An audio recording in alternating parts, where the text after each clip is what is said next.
This week on the Fan Club podcast. This is the end of an era. I realized last episode I referenced Harry Potter Wiki way too much, so I'm not going to do it this episode just out of spite. Had like a previously on Harry Potter. Why did Bellatrix think she had the real one? The Sword of Gryffindor only shows up to a Gryffindor. I don't think she knew that. I just think she knew she had something of Voldemort's. Could there be more than one type of ancient magic like that? Hey, Bellatrix's polyjuice tasted terrible. Voldemort just needs some moisturizer. Stop calling it Voldy does. It is! He means it figuratively, dude. But still! So yeah, they get Voldemort ASMR. You can argue with me in my DMs all you freaking want. Lavender Brown is still alive. He's a wizard lizard. How the heck is she supposed to be in love with you after you call her a slur? Hey everybody, and welcome back to the Fan Club podcast. My name is Sarah. This is Matthew. And this is episode number 58. Yes. And we are covering Harry Potter and the Deathly Hallows Part 2. This is the end of an era. And we have decided not to cover Fantastic Beasts. We considered it, but frankly, I just don't think that those episodes would be that fun to listen to. No, because we have been going back and forth about this for weeks now. It's just not going to be a fun time for us. Or you, frankly. Or for the listeners. Because there's not a whole lot of good that came out from the Fantastic Beasts movie. I just feel like we'd just be criticizing it more than anything. Kind of like our early days with Thor. And even like Captain Marvel and things. And I know that there are a small group of people that do like Fantastic Beasts. It's just we are not in that camp. No, we went into all three open-minded, and the first one was okay. It wasn't great, and the second two were just like basically like plot breaking. Yes, they completely just changed the course of how things that were talked about previously in the franchise. Mm-hmm. Yeah. Anyway, either way, we're not doing Fantastic Beasts. June, we're taking the last week of May off. Yes. Just because we've got a lot going on, personal life-wise. Yeah. And so June, we're going to be doing musicals. Now, Matthew is not the biggest fan of musicals, admittedly. But I am. So I came up with 4 musicals that he would be able to tolerate. That I've seen and like. So we're going to do Mamma Mia, In the Heights, Greatest Showman, and if we can find Sweeney Todd. No, we're going to do Into the Woods. Into the Woods. We'll either do Into the Woods or Sweeney Todd, depending on if we can find it. Yeah. And as much as I would love to introduce him to, like, West Side Story or Rent or any of those, he's just not going to have a good time with those. No. And, yeah, I just don't... I mean, I've seen West Side Story. I also think it would be funny to revisit Cats, but it's not going to happen. Is West Side Story the one that's Jets versus Sharks? Yes. Okay, I've seen that. I remember that bad dance number in the alleyway or in the street. Bad dance number? How dare you? The dancing in that movie is incredible. We're going to do that for the month of June, and then July, we're going to be doing a fairy tale month. So we're going to be, I don't know if we've actually said this on air before. I thought we did because we said that I was coming from the Grimm fairy tale side. Yeah, we're going to be talking about Grimm fairy tales and then talking about the many adaptations. Some have very few and then some have a lot. So we'll be talking about like the origins of Snow White with all of those adaptations, the origins of Cinderella with all those adaptations. Yeah. We haven't quite worked out the logistics of that month yet, so stay tuned. Yeah, we're still figuring out the what movies we want to cover besides those two. We're thinking Hansel and Gretel because there's not that many adaptations. And if you guys can come up with another one, we will be covering a fairy tale movie that has come from Grimm's fairy tale. Because those I know like the back of my hand. Mm-hmm.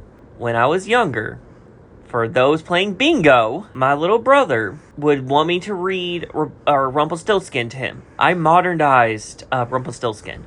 Mm-hmm. And he thought it was the funniest thing ever. And, like, he would have me read that to him most nights. But speaking of the bingo card, we posted today as we're recording this. We posted a bingo card. I came up with a couple of, I filled the board for you, or you can make up your own board. Send those in DMs, either if you get bingo or if you've made your own bingo card. Or if you just want to do bingo or do one of the weird variations, so where you have to make an L or make an H or whatever.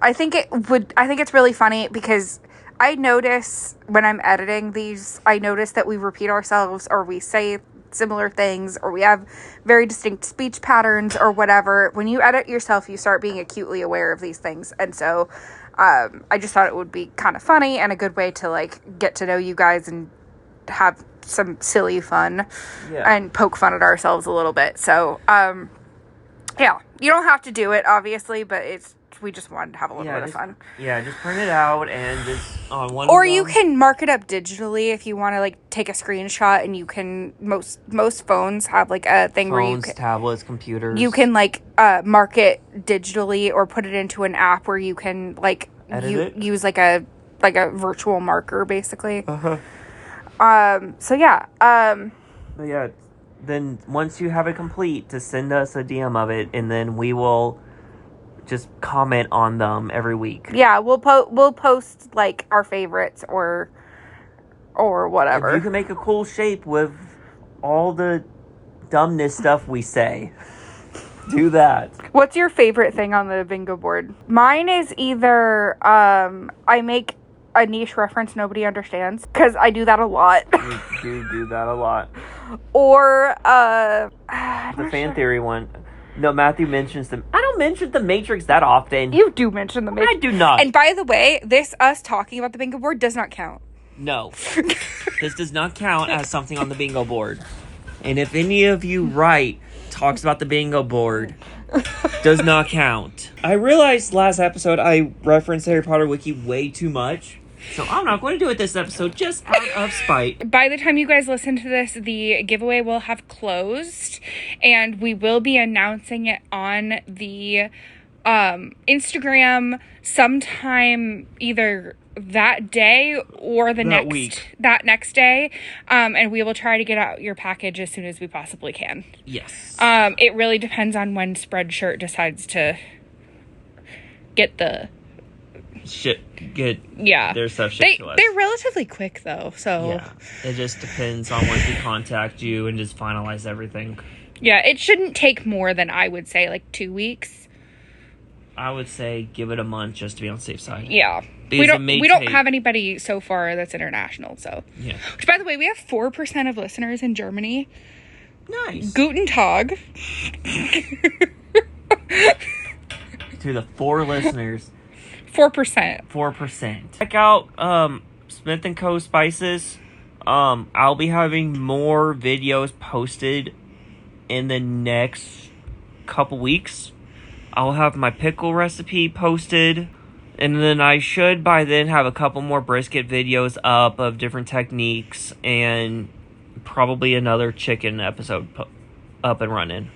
By the time this episode releases, I have a affiliateship with Pit Boss. So if you also grill, if you want to buy a grill or get into grilling, or if you own a pellet grill or whatever, I have links now to where we'll put them in the show notes. Where Pit Boss, if you know what Pit Boss is, if you don't, they make grills. Well, they also make pellets, and they sell them pretty relatively available. And seasonings and a bunch of other stuff. But if you buy it through my link... It's summertime coming up, so maybe a lot of people are getting into grilling. Yes. So, Deathly Hallows Part 2. We kick off right after Dobby dies. And... No, it kicks off... Doesn't it kick off right after Voldemort, like... Well, yeah, I mean, we have, like, a previously on Harry Potter. Yeah. Oh. Dobby's dead. And Voldemort and Dumbledore are just staring each other down. We open basically on Dobby's grave, and then we go to Shell Cottage, which is Bill and Fleur's house on the beach. And the movie really just, like, it just jumps you right in there. We did the math last time. From this point on, it's literally, 2 days? 3 Yeah. days? In the book, yeah. No, weren't they at Bill's for like a month? Yeah. But, like, from when they break into Gringotts to the end of the battle It's is, like 2 days. It's like a day. They broke into Gringotts and then, like, broke into Hogwarts that night. And the battle is, like, all night. Because Harry makes some reference about, like, they left Shell Cottage just yesterday morning or whatever it is. These kids honestly need to be in Azkaban. They broke into Gringotts. They broke back into Hogwarts. Who knows how many Death Eaters they actually killed? This Gringotts sequence, though, like,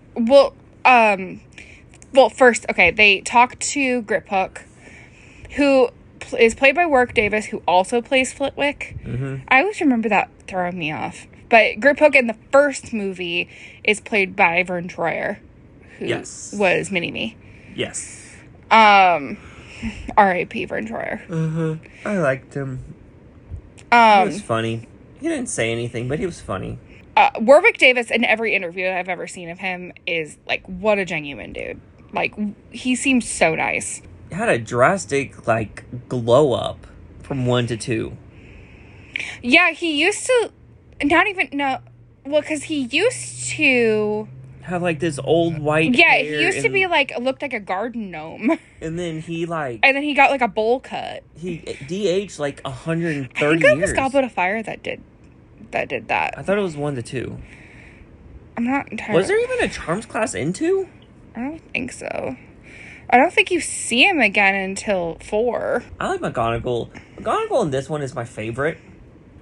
I love McGonagall in this.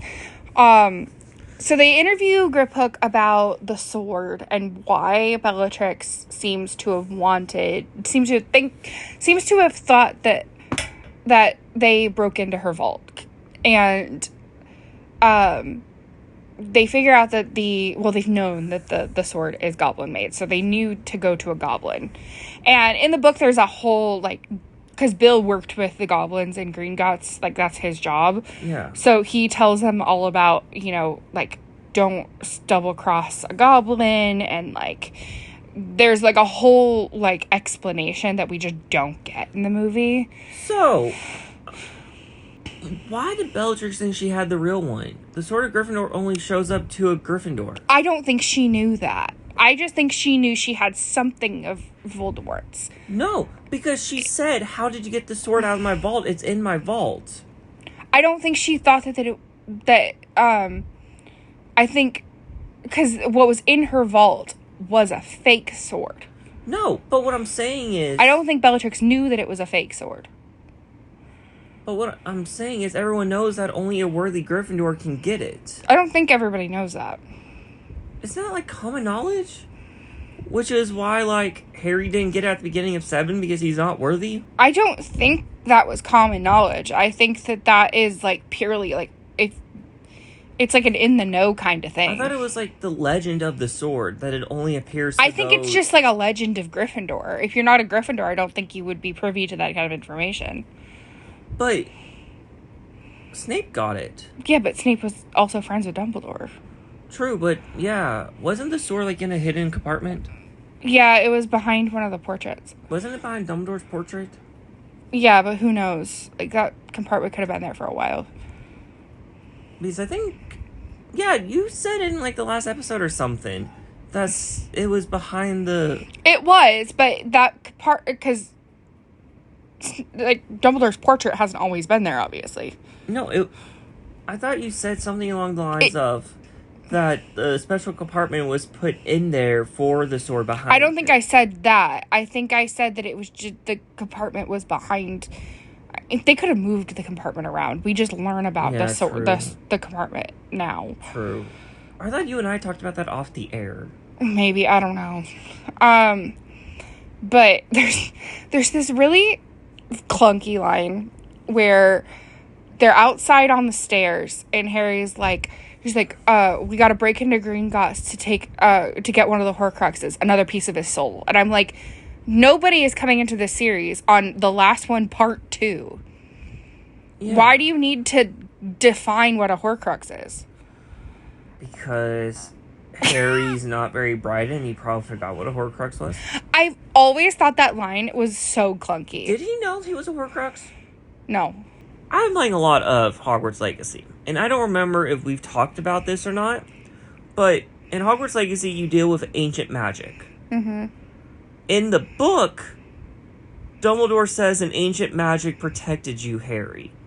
So could love be like that ancient magic in Hogwarts Legacy seems more like a fighting, protecting type. So could there be more than one type of ancient magic like that? Like for love or like for the emotions? Well, I mean, there is a love room in the Department of Mysteries because it's like supposed to be like the part of the magic we don't understand. So, I mean, like in Hogwarts Legacy, Eleonora, whatever her name was using the ancient magic to take out people's sadness. Mm-hmm. So, could love just be more protection type of well, ancient I mean, it magic? is a protection spell. She used a protection spell. But what I'm saying is, the ancient magic of love, could that just be like protection based? Lily's love was a protection spell. Yeah, so do you think love is a type of ancient magic? Well, even this isn't present in the movie, but in the book, at the very, very end, when Harry and Voldemort are going at it, there's a shield on the good guys because it's Harry's love for his friends and family that's protecting them. So, love has to be an ancient magic then. So, like, the Death Eaters can't, like, attack them. So, love has to be an ancient magic then. It's implied, yeah. I mean, you could infer that. Yeah. Because we learn about ancient magic from Hogwarts Legacy. And that seems more of like a warrior type ancient magic. I don't think he did it purposefully. No, I mean, ancient magic is not done purposely. It's just, but also his ancestor is one of the greatest wizards of all time. He made the invisibility cloak. Yeah. So, and what do you think about the theory of them, the three brothers creating the we talked about Unforgivable? That. Not on the air. Oh, I don't see it. I don't see it because it's too on the nose. So the fan theory goes, I didn't find this, so this doesn't count. It was from TikTok. It was from TikTok, so this doesn't count as Matthew has a fan theory. Because I was the one that showed it to him. So this doesn't count, people. I know you guys are rushing to mark it off. Put another square on it that's this doesn't count. Yes. This doesn't count for bingo as a square. No, so the fan theory goes from what Sarah was telling me that the three brothers also created the three unforgivable curses. Avada Kedavra, which was the eldest brother, Crucio, which was the middle, and Imperio, which was the youngest. I don't know if I buy into it, but it is a really interesting thought process. Speaking of the Elder Wand, they go to talk to Ollivander. Are you consulting the wiki? No. Mark it off, people. He's consulting Harry Potter wiki. So they go talk to Ollivander, and he just can, like, hold a wand in his hand and know immediately whose it is. And he remembers every wand he's ever sold, which is, like, what a talent. Like, I used to sell wedding dresses, like, a couple years ago, and I would forget my brides probably within a day or two. Like, so that's talent. He basically is like, you really don't stand a chance.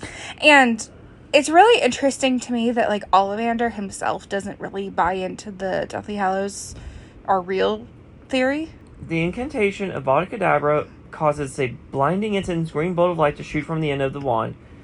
On contact with the victim results in instant death. No secondary effects. The victim simply drops dead for no biological reason. Yeah. It's possible that the victim's organs cease to function. However, it's more than likely that the method of killing was due to the soul of the victim being magically ripped from the body.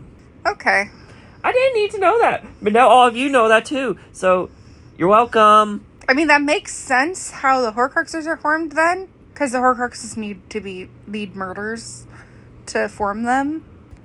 So, apparently the killing curse has no counter curse. Yeah. But, so, it cannot be blocked by most magical... How does... Expelliarmus blocks it? Did you find a plot hole? Yes! Mark it off! The killing curse has no counter curse, however, it couldn't be blocked by most magical means. However, the green energy bolt can be dodged, blocked with solid objects, or intercepted with a few powerful fast spells, particularly a stunning spell. I'm sorry, but Expelliarmus is not a powerful spell. It's a first-year spell. It's a disarming spell. It's a first-year spell. That is not powerful. Harry learned that in his first year of Hogwarts. Also, I don't understand how Harry and Voldemort are, like, clashing wands, because neither of them are using their Phoenix Tailfeather wands. So their wands aren't connecting. That doesn't matter. They're both the same person. I guess Voldemort has Harry's blood. I guess, in turn, Lily's blood. Oh, yeah, I forgot. He has some... Yeah! So, who has more of who? Does Voldemort have more Harry, or does Harry have more Voldemort? I think they're kind of equal. I need to do the math again. I used to know it on top of my head. Harry has 1.56% of Voldemort's soul in him. We don't know how much blood he took. True. And Voldemort has, in him, 0.39% of a soul. So less than 1% of a soul. Less than 0.5% of a soul. Yeah. So yeah, they talked to Ollivander. And it really interests me how much Ollivander does not believe in the fact that the Deathly Hallows are real. He just thinks it's like an old wives' tale. Or at least that's what he's telling Harry. Yeah. Who knows if he actually believes... I would feel like if anyone would believe it, it's him. Or, what if, hear me out, the Ollivanders are related to the eldest brother? Because he created the most powerful wand in existence. That's not the worst idea you've ever had. And they're ashamed of their bloodline. Because I wouldn't go that far, No, but... because the eldest brother would attack and kill wizards. Yeah, because no one could defeat him. He died before he had kids. Just poked a hole in your poking holes. Are we Swiss cheese? So they go to Gringotts, and Hermione is disguised as Bellatrix. Which is my favorite scene. So it's Helena Bonham Carter acting as Bellatrix. It's Helena Bonham Carter acting as Emma Watson, acting as Bellatrix, acting as Hermione, acting as Bellatrix. Yes. So Hermione Hermione had to do the scene first, and then Bellatrix had to copy how Emma Watson did it. I like how she says good morning to the guy in Diagon Alley, and Edgar Pook's like, good morning. You're not some dewy-eyed schoolgirl. Yeah. And I one of my favorite parts is that she, like, stumbles in her heels, because clearly she's not used to Bellatrix's shoes. Mm-hmm. Such a great... But where would they get Bellatrix's clothes? Okay, this is... Well, in the book, it said that, like, Fleur just gives them a bunch of, like, black robes. Where would they get Bellatrix's hair? It was, like, stuck to Hermione's sweater. Oh. I bet Bellatrix's polyfrozen tasted terrible. But my whole thing is, in the book, that should be on the bingo card if I just say, in the book, ... No, because we're not doing Harry Potter. I know. Wait. But in the book, they get found out because the trio has Bellatrix's wand. And that's the whole reason why they don't want to present the wand, because they know that they'll get found out. So they know that there is imposters almost immediately because of the wand. Yes. But it's like, and also, like, Rupert Grint doesn't look like he's been polyjuiced at all. He just looks like Rupert Grint with a beard. That's essentially what they did. In the book, he's disguised as another Death Eater. So, Voldemort doesn't have any hair, right? Are you asking about Polyjuice Potion? Yes! What if you turned... I mean, Apology Potion is a great prank potion. I'm just saying. It has a lot of implications that I will not get into. Okay. But, what if... Hear me out. You could turn into Voldemort and, like, mess with Voldemort. Like, mess with the Death Eaters. Like, to send them on random errands. But he doesn't have hair, right? Maybe that's why he chose to be bald. So nobody could... No, it's not because he wants to be snake-like. No, it's because he's like, I just don't want anyone to impersonate me. And he, like, magic lasered all of his body hair off. Yes, that's why. That's why he is bald and with... Huh. Huh. What was that for? Doesn't Voldemort kind of have scales? Like a scaly skin? No. Damn. There is a part at the end where you can kind of see his bald cap peeling in the back, though. The Voldy dust. Hear me out. I hate that shit. Don't even... No. I will get to it. Listen. The Voldy dust. He's supposed to die as a mortal man. Like, with Voldy dust, could you take some of the Voldemort dust and make a Apology Potion out of it? Or can you Voldemort just needs some moisturizer. For his flaky skin? No, but can you use other stuff besides hair? Like a fingernail? Or like blood or saliva or something? Or dandruff? Can it be like DNA? Yeah. But hair has DNA. Only at the root. True. If you've learned anything from crime shows. True. But hair doesn't have DNA.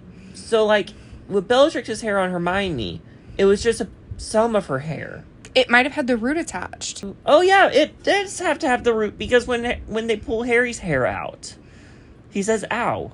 So is it DNA, not necessarily hair? Yeah.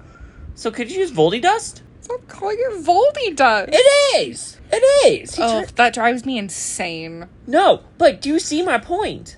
Like... Because he's supposed to die as a mortal man. Like, there's literally a mention in the book of them moving Voldemort's dead body away from, like, the rest of the dead bodies. Bogrod, under the Imperious Curse, and Bogrod looks high. And then they take the carts down, which is the impetus for the roller coaster in Diagon Alley. So, yeah. Then we hit the Thief's Downfall, which is a waterfall that washes away all enchantments. Besides for the invisibility cloak. Yeah, but Harry, in the book, he almost loses it. Like, but he grabs it just in time. Mm-hmm. And so, yeah, and then we get the dragon, which I believe, if I'm remembering correctly, is an Antipodean opali. That's a deep cut. Say that 10 times fast. If you want to win at Harry Potter bar trivia, there's your fun fact of the day. It's an Antipodean opali. I was wrong. It's a Ukrainian iron belly. Ron does say that in the movie. Don't listen to Sarah. Don't listen to me. I was so confidently wrong. Yes. Me every time I play Jeopardy. Which is the best kind of wrong. Maybe it was that, like, back in the day when we were trying to go frame by frame of, like, the trailers and stuff, we were, like, speculating that it was an Antipodean opali. I don't know. It shares the same characteristics as an opali, although the dragon is believed to have become pale due to lack of sunlight. Is revealed in part 2, however, the dragon guarding the strange vault is actually Ukrainian iron belly. Okay, so it really did have something to do with, like, us speculating back in the day. Yeah, because it looked like it because of its pale skin. Got it. Okay, I knew that, like, I had that piece of information stored away back there in the recesses of my brain. But the iron bellies are supposed to be metallic gray. Like a metallic gray silver. Like a gunmetal. Yes. They're supposed to be more gunmetal. Metal. And I hate the, like, clankers. Like, it is trained to expect pain when it hears the noise. Mm-hmm. It's just really sad. So then they break into the vault. And, I said it in the last episode, but I really like the, addition of Harry being able to hear the Horcruxes. Mm-hmm. So the gold in the vault is cursed with the Gemenio and the Flagrante curse, I think. So it's supposed to like burn and then multiply. Yeah. If they touch it. So then they get the cup. Then Griphook basically turns on them and is like, the cup for the sword, and sells them down the river. Yeah. And so Harry is forced to give up the sword so he can get the cup.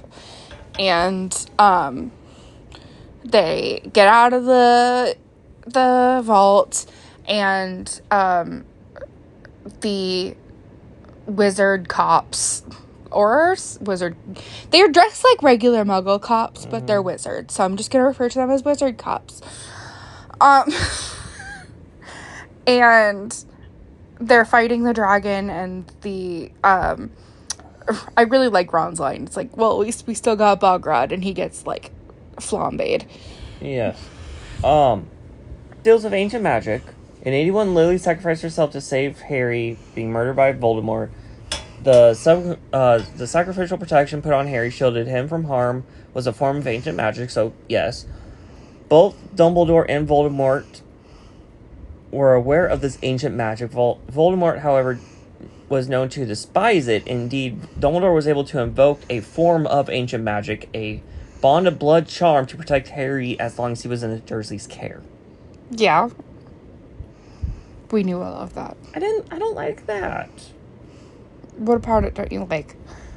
Because that's just what happened. I know, but... So who did they make the blood pact with?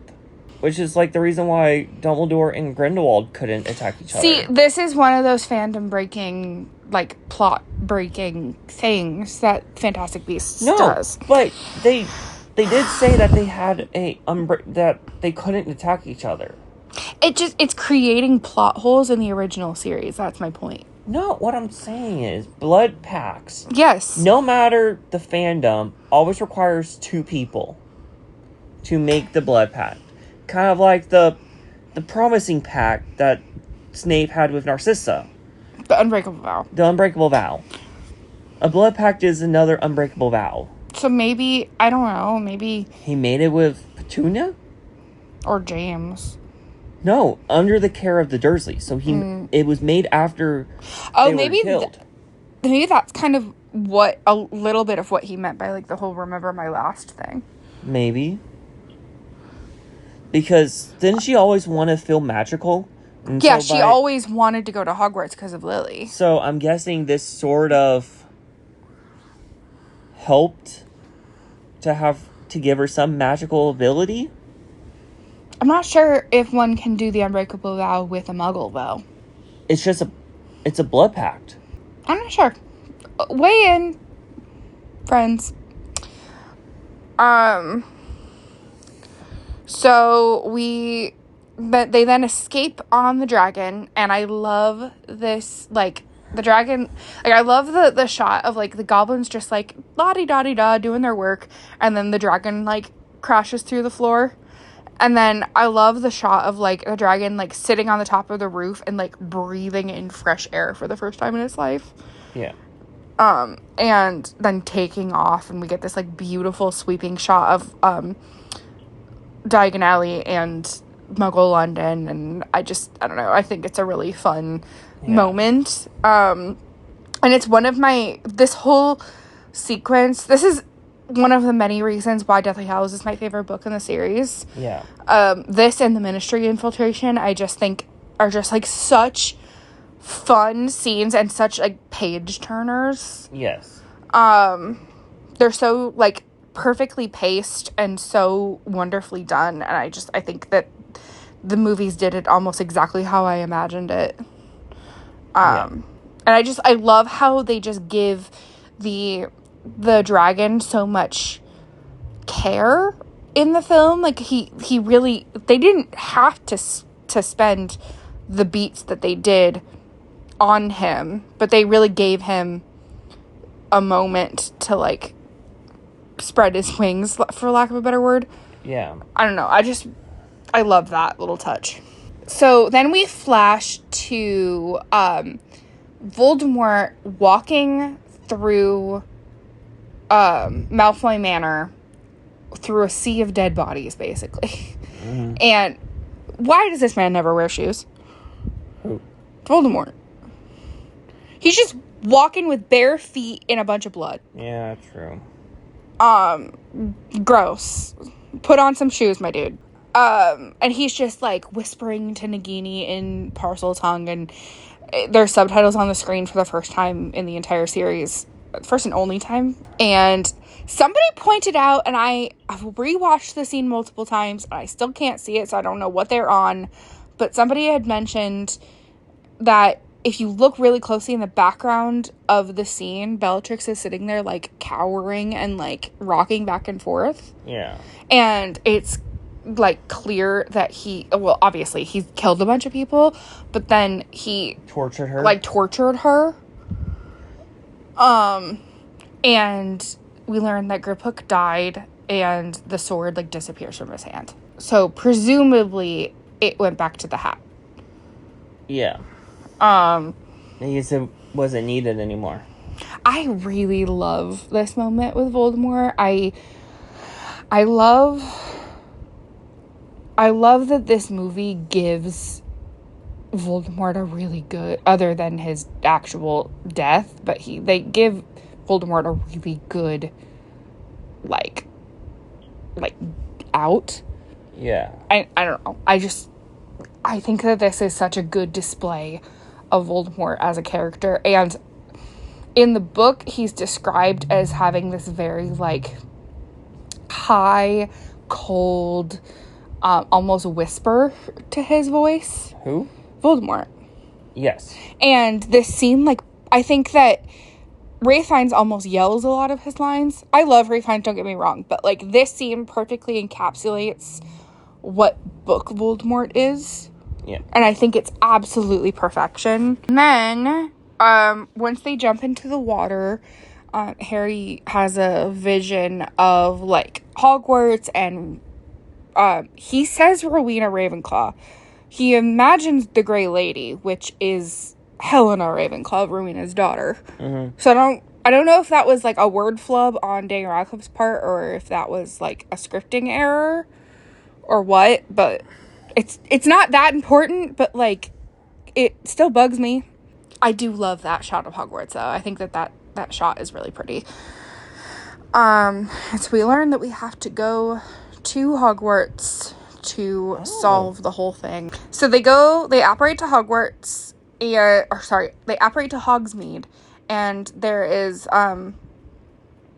there's, like, a caterwauling charm. So caterwauling is, like, when cats are fighting, and, like, that, like, mm-hmm. that ear-splitting, like, cat noise. Mm-hmm. So it's a caterwauling charm notifying all the Death Eaters that Harry is there. And in the book, he's recognized by his Patronus, because there's a bunch of Dementors, like, trolling the area. And everybody knows his Patronus is a stag. But why would Dementors be there? Because they're on Voldemort's side. How are they on Voldemort's side? I don't know. They're not controllable. But they're kind of like, they just do what they want. So some might be inherently evil. So, do you think there's, like, a head Dementor? Dementors are fascinating creatures. Off to the wiki we go. And Aberforth then sets off his own Patronus and tries to pass his off as a stag, tries to convince that the Death Eaters that the Patronus is not in fact a stag, but it's his Patronus, which is do you know what Aberforth's Patronus is? I don't know. It is a goat. Because there's multiple throwaway jokes about how Aberforth does unsavory things with goats. Dementors held no true royalty except to those who ever could provide them with the most people to feed on. So they essentially went Voldemort because Voldemort can would torture people, and Death Eaters feed off of torture. Mm-hmm. They go to Aberforth, who is a grumpy old man. And here's our payoff with the mirror, that we learn that Aberforth sent Dobby. Such a random plot point that they just decided to decide that it was important enough to... Don't even get me started. The whole mirror thing bothers me. Yeah. We learn about a little bit about Ariana Aberforth and Albus's little sister. And she has a portrait in the Hogshead that is revealed to have a passageway into Hogwarts. And who is behind the passageway but Neville Longbottom? And so we take the passage into Hogwarts, and Neville gives us a little bit of, like, exposition of, like, what's been going on at Hogwarts. And... Well, Harry and then we're just camping. The Death Eaters have completely taken over and have, like, resorted to, like, torturing first years and teaching that there's, like, no defense against the dark arts anymore. It's just dark arts. So they go to the room of requirement, and all the kids are just, like, camped out there, all the DA. I think the whole, like, I know the Wizard Wireless thing is in the book, like, it's the radio that they listen to. But, I don't think that the whole, like, lightning has struck, I repeat, lightning has struck thing was in the book. I could be wrong, but I do really like that addition. I rarely like additions that the movie makes. But this one was clever. We see everybody there. We got Cho, we got my girl Luna, we got Dean Thomas, we've got Cormac McLagan, we've got Lavender Brown, we've got the Patel twins. Like, everybody there. Seamus. We go to Snape, and Snape wants all of the students in the Great Hall because Harry Potter has been spotted in Hogsmeade, and he does this, like, brilliant speech that is very Alan Rickman-y, about, like, you will be treated as equally guilty. Then Harry just yells, "How dare you stand where he stood?" Dumbledore stood everywhere in the castle. So is he not allowed to stand? Snape just, like, hovers. Like, how dare you stand where he once stood? Snape just sits on the floor. Like, come on, Harry, use some common sense. I know you're lacking in that department. He means it figuratively, dude. But still, how dare you stand where he once stood? He means it like he's standing in the headmaster position. Because he is the headmaster. But little does Harry know that him and Snape planned it all. Dumbledore's the true villain of this entire franchise. Just saying. Dumbledore could have sent Harry to live with, like, McGonagall, who would have raised him to be, like, this amazing wizard. He probably would have been smart, too. And would have been a lot better than Hermione at everything. Probably would have been, like, even better at Quidditch. Yeah, but no. Send him to the Dursleys. Send him to the one piece of the family that hates all wizards. And physically and mentally abused him. Yeah. And does Dumbledore do anything to stop that? No. Because it builds character. Because he was so hell-bent on Harry not ending up like a spoiled little brat. Dumbledore did not care about Harry that much. That's what he said. He said, like, I was worried that you would end up like Malfoy. I don't know if he used those words, but... He wouldn't...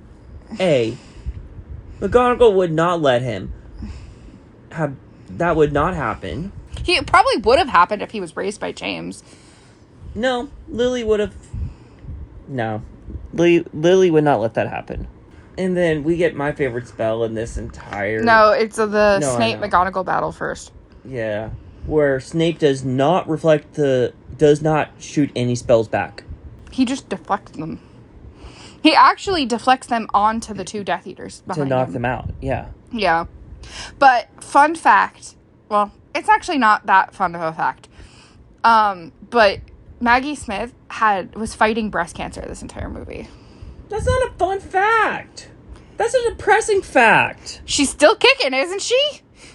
Okay, we're going to retake that But you're going to call it a depressing fact, not a fun fact. So, fact about this movie. Thank you. Okay. So yeah, she was fighting breast cancer throughout this entire movie, which makes all of her stuff even more badass. Which makes a lot more sense why she was barely in it. Luckily, she's fine. Yeah, she's just as old as time. It's gonna be a sad day when she dies. No kidding. Don't even get me started. I mean, we said that for when Snape died. We said that when Vernon died. We said that when, like, a bunch of other people died. But you know what's gonna be a sad day for me when who dies? Keanu Reeves. That'll be a sad day for me. Tim Curry's gonna hurt. Yeah. And poor Tim Curry's not doing too hot either. He's doing better now. Yeah. He's doing better now. That one's gonna hurt. Not as bad as not for me. Keanu Reeves will hurt. Yeah, but Keanu Reeves has got a while, unless he, like, dies tragically or something. I mean, he's also not going to die. He's like 200 years old. Have you not seen those pictures? He's like Paul Rudd. Never ages. Who de-ages?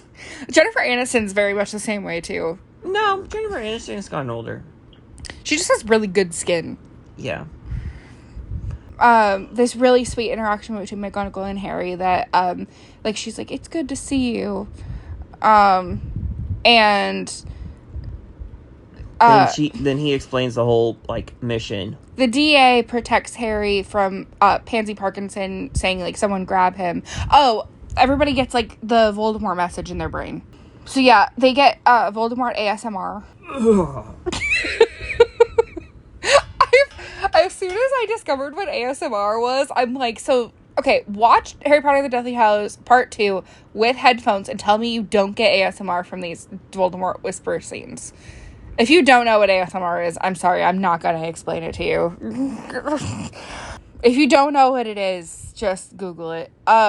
He just, I like how they made Ralph Fiennes whisper in this movie a lot, because I think it is very book accurate, but, like, it is also very chilling. McGonagall sends all the Slytherins to the dungeons, which I'm like, maybe this is just me wanting to see the benefit of the doubt in everybody, but, like, okay, sure, the Slytherins that we know aren't that great, but, like, what about the Slytherins that are just, like, there and they're not evil? Families are Death Eaters. But, like, what if they're not?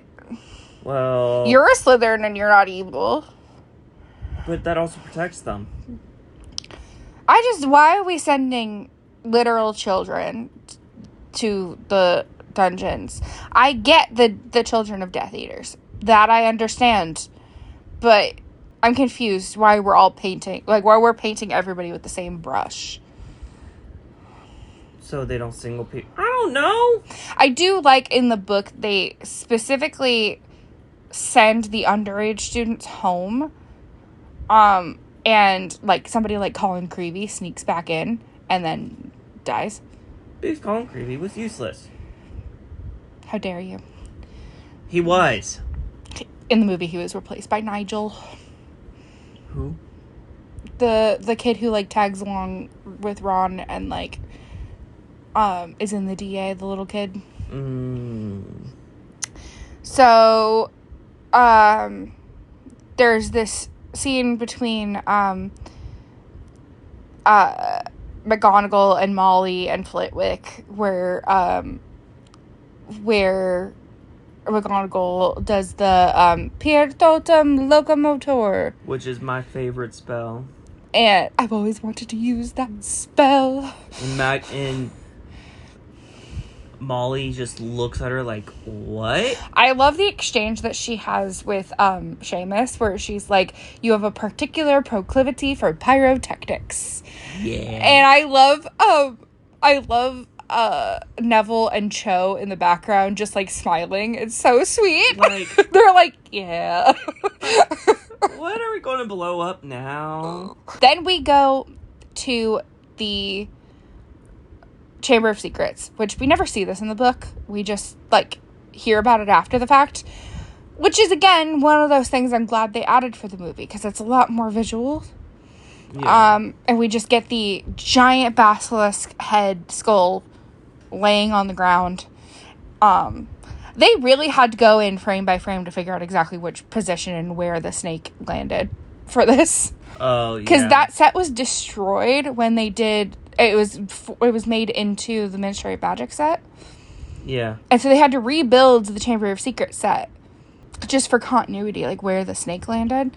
And I don't think anyone would have, like, okay, let's get out the ruler. And then they destroy the cup, and Hermione finally kiss. And if you haven't seen the behind the scenes of this kiss, it's actually really, really sweet how much they don't want to do it. Mm-hmm. I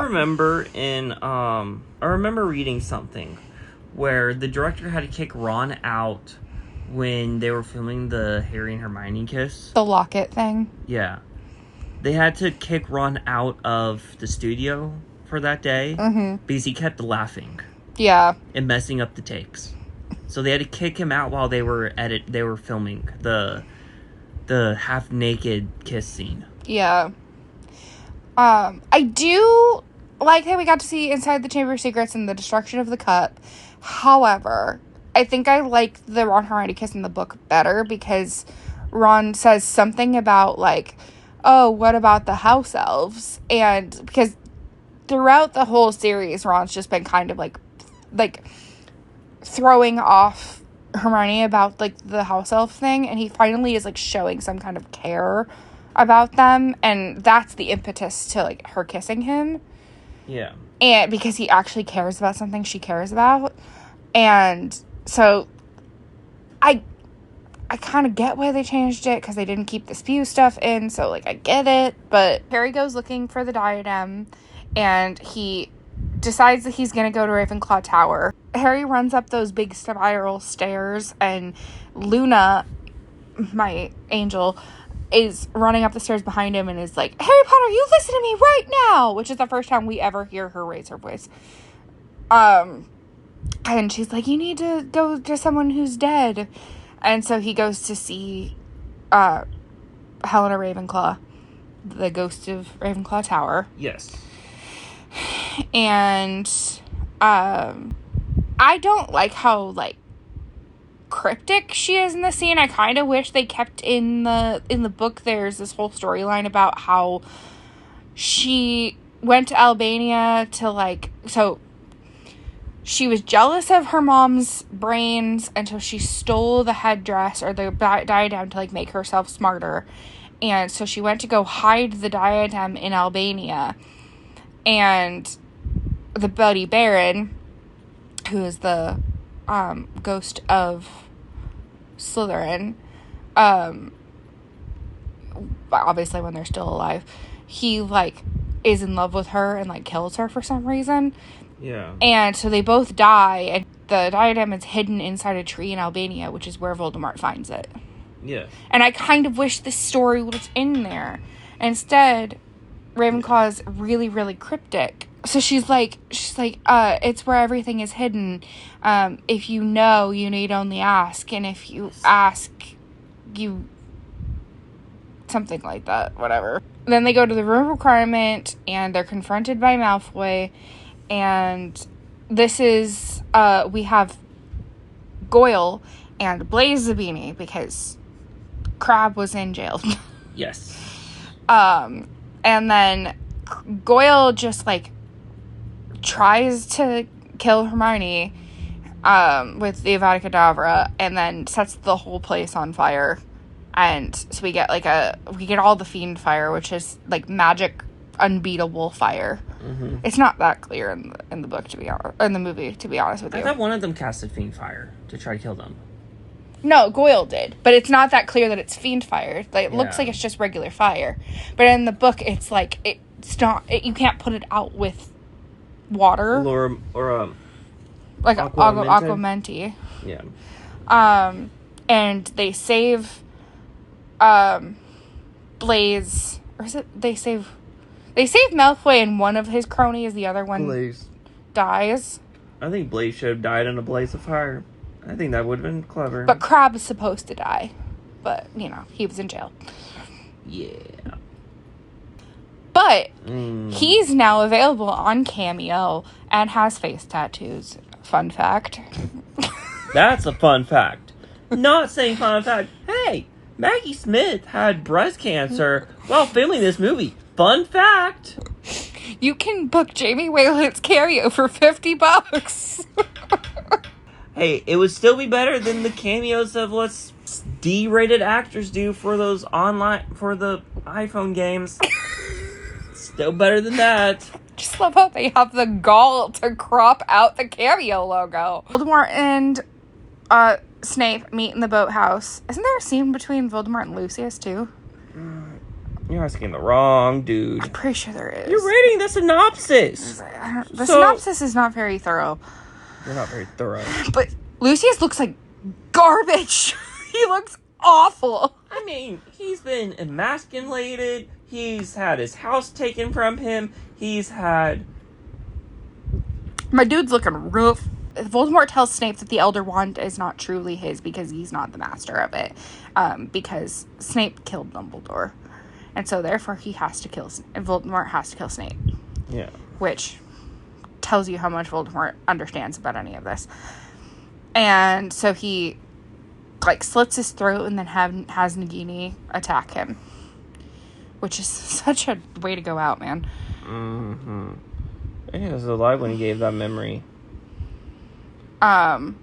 So he cries out memories, and Harry collects it in a vial, and then we get another Voldemort ASMR scene. You have 1 hour to bring me Harry Potter, and I will let you all live.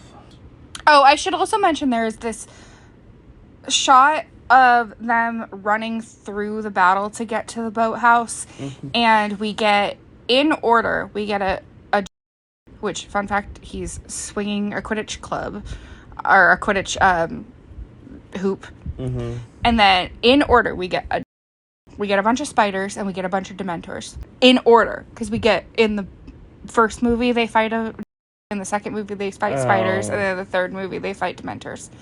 And then they come across... Where are the spiders fighting with Voldemort? I think they were just in the forest. In the book, the centaurs were there, too. Fighting with Voldemort?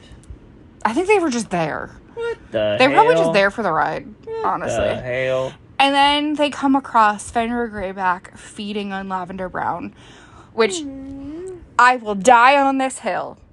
According to the book, you can argue with me in my DMs all you freaking want. Lavender Brown is still alive.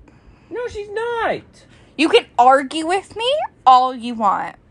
Being eaten on means dead. In the book, the last we hear of her is that she's feebly stirring. In the movie, Lavender is dead. She is dead. In the book, she's alive. She is dead. In my headcanon, she lives a lot like Bill. Because, she's just, disfigured. But, Lavender Brown... No, she was intact on a full moon. Or was it a full moon that night? Who knows? No, she was intact during the day. I literally, my first LeakyCon ever, I went to a panel about whether Lavender was alive or not. She's not. She is deader than dead. I will die on this hill. She is still alive. To be fair, people who think that she's dead have a really good... I can understand your position, because she's literally thrown from a balcony and then mauled by a werewolf. So I can get... In werewolf form? No. Fredmere. She is deader than dead. But she falls 6 feet, or like 60 feet from a balcony. She is dead. But she's feebly stirring.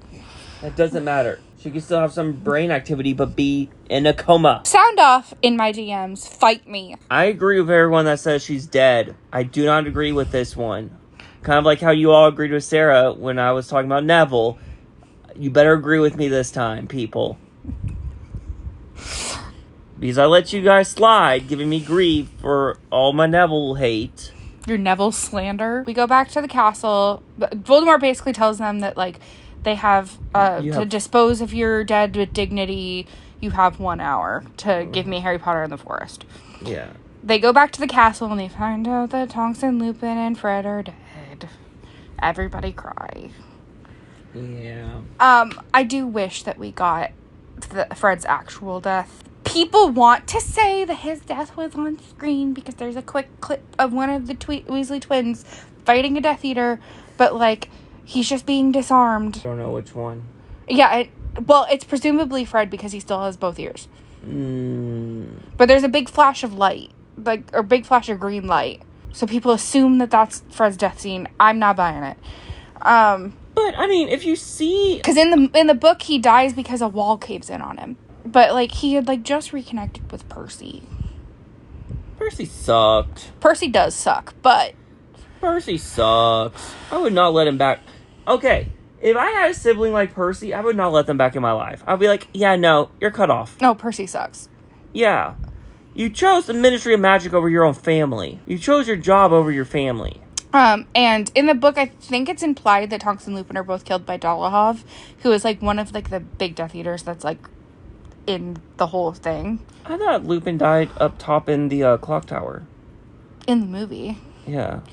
Which, okay, we figured out, it's not that clear, but we figured out, so there's that big, long hallway, there's that scene with Mr. Weasley and Kingsley fighting on that bridge. You see Harry and Voldemort up there later. Mm-hmm. And we figured out when we were playing Hogwarts Legacy that that's, like, way up in the clock tower. At least we're assuming so, because it looks really similar. Yeah. It's, like, way up in the clock tower. Yeah. And, so that's the last place we see Tonks and Lupin. Mm-hmm. But Kingsley does, like, 2 spells almost simultaneously. Isn't that... I've heard people reference the Fantastic Four when they talk about that scene. I don't get that joke, but... Because he, like, Kingsley, like, blasts the bad guy through the window, like, in slow motion. No. So, I learned what spells he used. He uses Arresto Momentum. Yeah. And then uses Diploso. Like, within a second of each other. Because it's Kingsley Shacklebolt and he's a badass. They probably... Wizards are probably like lizards. They can, like, regenerate their limbs. Then why can't he regenerate his eyesight? He's a wizard lizard. Okay. With that logic, with being a wizard lizard... I'm sorry, I'm really proud of myself for that. I'm proud of you, too. I'm sad I never thought of that. No. Why did Harry never heal his eyesight? Troll. Do they not have wizard LASIK? They have skeleton grow to regrow bones. Does Madame Pomfrey not have a LASIK potion? Would it just be Reparo? I would kill for that. Same. So basically, I'm so conscious of it now. So, why couldn't Dumbledore do wordless magic? He could. Why didn't he? He did. When? Many times. We never really saw him do spells. We would see him operate. So then we learn that Snape and Lily were, like, besties. We don't really get the full implication of their relationship. I am not a Snape Lily fan. I think he's terrible. And I am not one of these people who's like, he's in love with her, he's a good person. No. He is a good Absolutely person. He wanted to protect the family, and Dumbledore said no, because they need to die for Harry to live. No. There's this whole moment where Snape, so Lily, like, is trying to get James to stop the bullying Snape, and Snape calls her a mudblood, and then she gets pissy at him for calling her a slur, and hanging out with a bunch of people who, like, believe that slur is okay to call people, and then they have a falling out over that. I'm sorry, like, how the heck is she supposed to be in love with you after you call her a slur and hang out with people that hate people like her? I'm just saying, like, I just can't. I didn't say that. I can't get behind Snape as being a good person. I just can't. He is a good person. Bad people can do some good things. It still makes them bad. A good person does bad things, and that makes them bad. So why can't a bad person do good and make them a good person? I mean, this is a thing that the fandom will never agree on. Snape was a good person because he was acting under Dumbledore. He was and Dumbledore's not a good person. No, Dumbledore's not. Dumbledore, in my opinion, is worse than Voldemort. I wouldn't go that far. No, because it goes Dumbledore, Voldemort, Umbridge. In the hierarchy of evil. No, I say Dumbledore and Voldemort are the same. They're at the same level. They're on different sides of the same coin. No, same side of the coin. One wanted to kill Harry, and one raised Harry to just be killed. You've been raising him like a pig for slaughter. Yes. I love the way that slaughter is said in an English accent. Do you think McGonagall knew? Oh, hell no. I think McGonagall knew. I absolutely don't think McGonagall knew, because if she did, she would not have gone along with it. She's going to listen to her headmaster. I just don't think McGonagall would stand for that. She didn't want Harry to compete in the Goblet of Fire. Neither did Dumbledore. I don't know. I don't think she would have stood for it. It was Barty Crouch Sr. that said he had to. I don't think she would have stood for it, to be honest with you. We learned that Snape was the one who sent the silver dough. And then we learned that, Snape loved Lily all this time, always. And thanks, I hate it. I don't like Snape. Sorry about it. Roast me in the DMs. It's fine. I have never heard... That sad eye. I have never heard once a good argument as to why I should be on Snape's side here. I've given you plenty of good reasons. Not enough for me to He was listening to Dumbledore. He had to play a double agent. No, I get that, but that doesn't mean that he... The crux of it for me is that loving somebody does not make you a good person. No. Also, the reason why he was mean to everyone was because he had Death Eater kids in his class. That I can get behind. So but he had to put on He hated Harry because Harry looked like his dad, and he hated Hermione because she reminded him of Lily, and she hated Neville because of what Neville could have been. Neville could have been the chosen one, and Lily would be alive. But also the movie adds in another really interesting part, to my credit, that Snape literally steps over James's dead body and holds dead Lily while baby Harry screams bloody murder. I'm sorry, you're not going to comfort the baby that is screaming bloody murder. He doesn't know how to take care of a baby. I'm sorry, even a person who has never interacted with a child before, okay, maybe I'm biased because I have a child, but even a person who, that would be my instinct immediately, is to go to the live human in the room. Yeah. But it bugs me so much to see a screaming baby and you're not doing anything about it. Yeah. This baby just lost both parents and has no idea what the hell's going on. Why are you so clueless? He goes to the Forbidden Forest and opens the snitch by saying that he's ready to die. And he puts it in his mouth. Yeah. And the snitch opens. I do like that CGI of the snitch opening. So how could Dumbledore put the Sorcerer's Stone in the snitch? The Resurrection Stone. Resurrection Stone. Magic. I hate that answer. I absolutely hate that answer. It's the truth. No. Snitches have a flesh memory. A flesh memory where they only open to the person that touched them.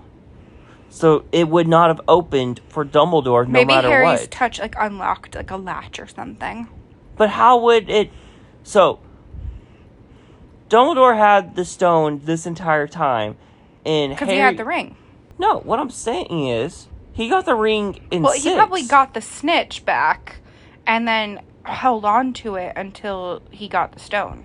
He got the ring between 5 and 6. Yeah, he held on to the snitch and then put the stone inside. So he was planning on finding the stone to put the snitch in it. To put the stone in the snitch. I'm assuming so, yeah. But it was a long game. Dumbledore's all about the long game. Harry talks to his loved ones. We learn that Teddy Lupin exists. I still think Harry should have kept the Resurrection Stone. And he goes to the forest, and Hagrid's there. In chains. And he's like, Harry, no! Why'd you come? And then we get the line that is in every damn trailer for this movie, and it's, the boy who lived, come to die. Abracadabra! And then we go to Limbo. We go to heaven. Limbo. It's limbo. Which pretty much sums up my thing, is that Dumbledore is death. Because Dumbledore technically gave Harry... Here he goes again. No, Dumbledore gave Harry all 3 items. You're yelling. Dumbledore gave Harry all 3 items. Death gave all 3 items. Dumbledore had the cloak for Harry, the stone for Harry, and the Elder Wand for Harry. Mm-hmm. Death gave the cloak, the stone, and the wand. Yes. Harry's the master of death. Dumbledore is death. Yes. Like I've been saying this entire time. I've heard the theory 1,000 times. And it's correct. And I have never refuted it. Yes, you have. And what is the final part of the younger brother's part of the story? When the youngest brother died, he met death as an old friend. Who did Harry meet when Harry died? Who did Harry meet when he died? Let's all say it. Dumbledore! Snape. So, Dumbledore is death. He is the embodiment of death for Harry. Because he... Do you want me to say it? What? Yes, honey. You are correct. Thank you. You better keep it in this time. Because everything that the three brothers talked about happened to Harry. Harry died. I don't think Dumbledore is death in the sense that he was like death in the original story. No, I'm not saying he was death in the original story. I'm saying he's the death version to Harry. Yeah, okay. Yeah, I buy that. Because he had all three items. Because Dumbledore's old, but he's not that old. There's the other fan theory that Dumbledore's Ron. I hate that theory. Don't even get me started on that. That was in that that book that we were talked about. That fan theory book. But it sort of came true when Ron got the light toy thingy. Oh my god, stop it. I don't believe that one at all. But, yeah. It's just as bad as Draco Malfoy as werewolf.com. Then Voldemort has Narcissa go up and check if Harry's alive. And Narcissa is like, is Draco alive? No. So she asks Harry if... Oh, I should say that Dumbledore in Limbo is like... Harry tells him that he's a Horcrux and that there's like this casted off part of Voldemort, which is disgusting looking. Mm-hmm. And which is Harry Voldemort's soul. Tells him that they're in King's Cross, which I'm like, out of all of the places, your Limbo is a train station? Whatever. And Dumbledore's like, you can take a train on, or you can go back. And so Harry chooses to go back. It makes sense, because, like, in Greek mythology, the River of Styx is the transport for the dead. So Narcissa then asks if Draco is still alive, and Harry nods, and she pronounces him dead. In the book, there's this added part where Voldemort casts Crucio on Harry's body, and Harry has to, like, withstand the Crucio curse without reacting. Mm-hmm. And it's purely because Voldemort thought that Harry was dead before, and so he didn't want to take any chances. Yeah. And so they have Hagrid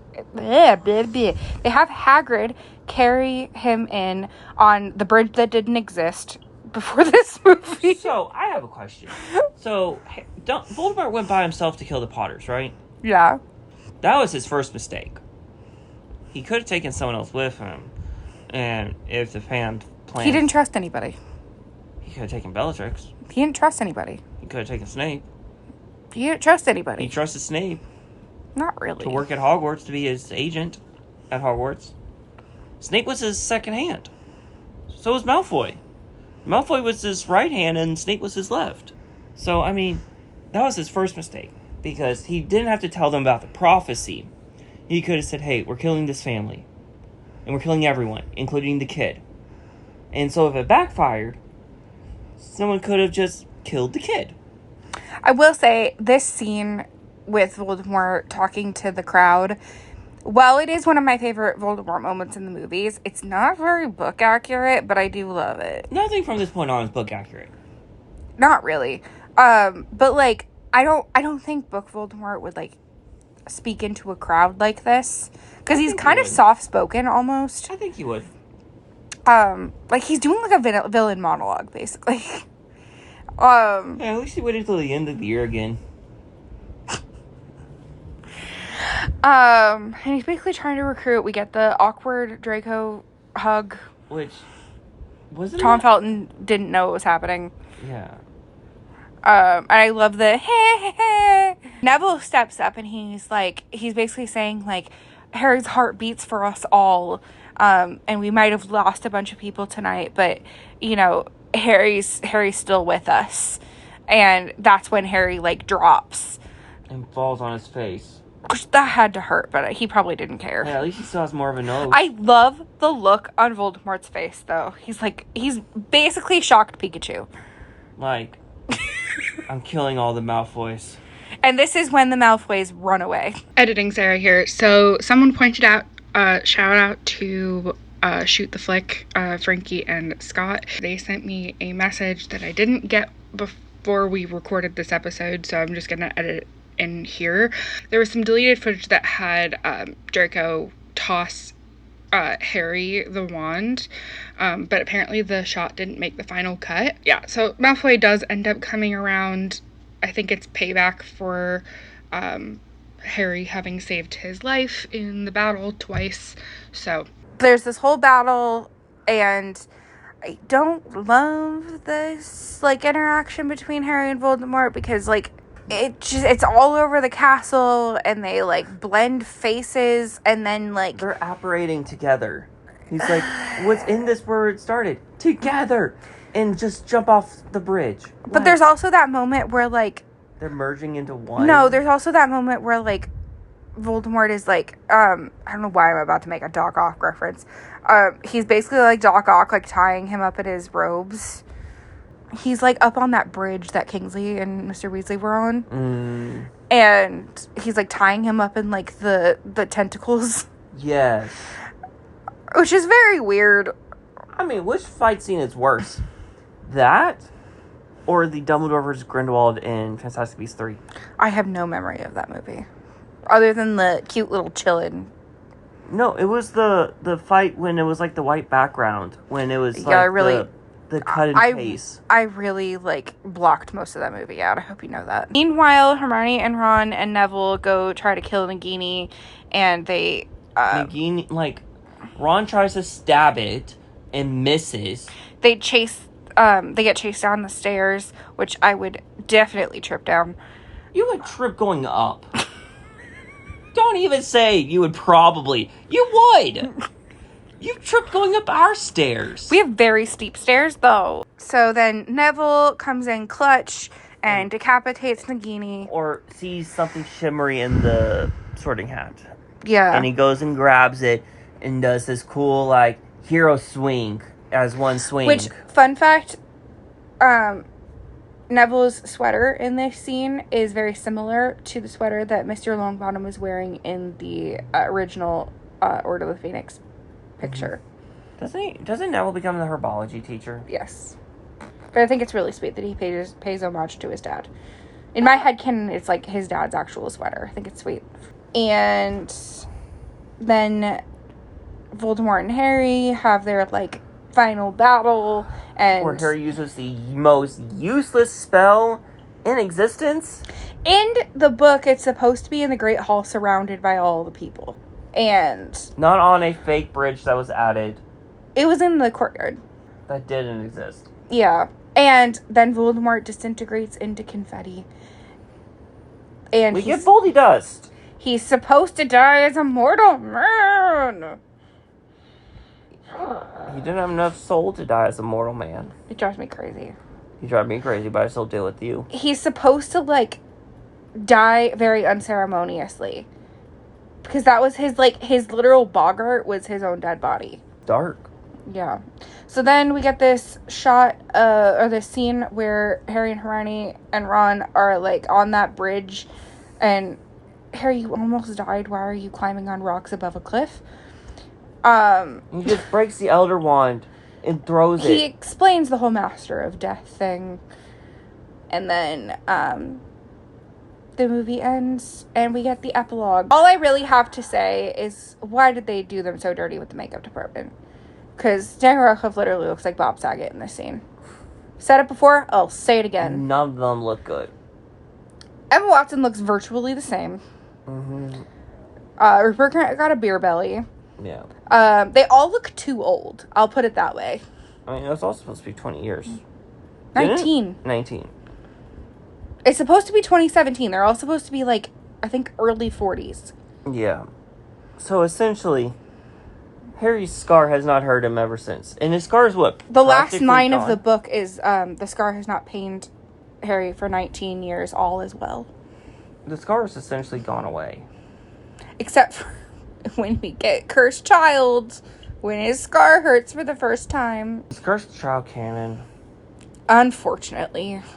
Really? Wish it wasn't. In case you haven't read Cursed Child, the trolley witch who gives out candy on the train has grenades for hands. What? Uh-huh. On that note, bye. So yeah, that is the end of our Harry Potter series. Yeah. Any final thoughts? Grenades for hands? Yeah. I said what I said. Really? To be fair, I haven't seen Cursed Child, I've only read it. I think that this movie is probably my favorite out of all of them. I like 3. 3's my favorite because it's the only one that doesn't deal with Voldemort. You don't like Voldemort? I like Voldemort. He's a boring, dull villain. He's a maniacal egomaniac. He literally just wants to take over high school. He could have done so much more, like taking over the Wizarding World, or like he took over the Ministry.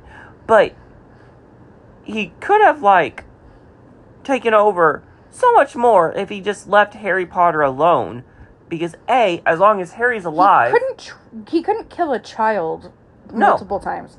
As long as Harry was alive, Voldemort would live forever. So does that mean Harry would live forever? Oh my god. When people misinterpret the prophecy. No. One has to die for the other to live. You are not one of those people who thinks they're immortal then. Wouldn't Voldemort be immortal because his soul got separated? Neither can live while the other survives. All that I know is, if Voldemort didn't make the Horcruxes, he probably lived to 150. But instead, he made the Horcruxes and died at what? 50 years old? 72, actually. 72 years old. He lived half the life that Dumbledore lived. And Dumbledore didn't make any Horcruxes. He was just a horrible person that raised a kid for slaughter. So let's be more like Dumbledore and less Voldemort. Less maniacally evil, more just lawful evil. Just a reminder, next week we will not have an episode. Yes. So, yeah, we'll probably still be online. Yes, we'll still be doing stuff. It's just we just won't have an episode. We have a lot of stuff going on next weekend. So, yeah, we will see you in June for Junesicle. Yes, I will keep calling it that. And, yeah, hope you have a good day. Bye. If you would like to support this podcast, please consider checking out our merch store at thefanclubpodcast.myspreadshirt.com. You can get exclusive designs designed by us on t-shirts, sweatshirts, mugs, stickers, and many other items. Be sure to follow us on all of our social medias for updates on what we're working on in real time. We're part of the Needlessly Nerdy Entertainment Network. They're a conglomerate of podcasts and blogs that provide entertainment, news, and reviews about all things nerdy, including movies, TV, books, video games, tabletop games, cons, pop culture, and more. Go check out all of the amazing shows on the network at needlesslynerdy.com.